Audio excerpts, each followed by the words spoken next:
Senator Bridget McKenzie still hasn't been stood down or sanctioned in any way that I can tell by your government for her role in that $100 million sports grant scandal. Why?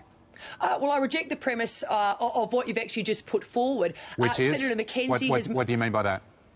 Well, basically, you're saying it's a sports grant scandal. These grants that were handed out, even the ANAO report she was criticised heavily by the Australian National Audit Office for interfering when she had no right to interfere with giving out funds to community-based sports clubs. All grants that were provided were consistent with the guidelines. They were all eligible. And I heard the Prime Minister this morning, and I've met with many of these, sporting bodies, that get these grants. I mean, you were talking about grants that were going to assist in the building of facilities so girls could actually get changed without having to hide behind a tree or in a car. No rules were broken. The ANAO report was very clear on that. No, Michaelia Cash, that were provided that's not true. Were within the guidelines. This program was needs-based, as in some community clubs need it more than others. That's where the interference came, and that's where the criticism follows Senator, who has not been sanctioned by your government. And again, the ANAO report was very, very clear. All of the community grants that were handed out were within the guidelines, and all of the recipients were eligible. That's not my reading of it. Why was she criticised then? You're going to have to agree to disagree, and I have to say what I'm focused on. What I'm focused on, though, is small business recovery in the bushfires, and that resilience of small businesses and the assistance that the government can provide to them on the ground so that they can, build back better and get back to doing what they do best, which is employing people within the local community. Yes, you've answered the questions about that, and I'm talking about another matter now.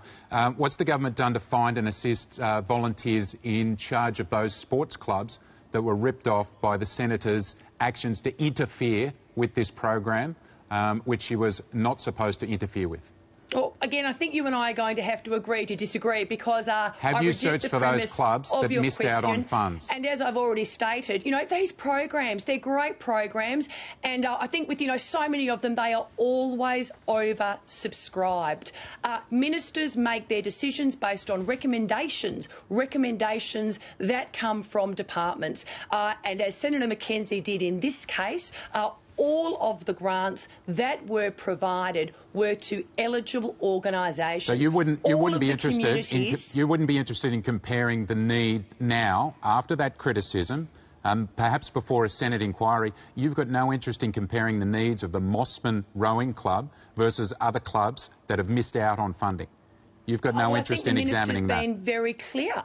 She will take on board, and the government will take on board, the findings of the ANAO. But in relation to the communities that received the grants, they were all in need.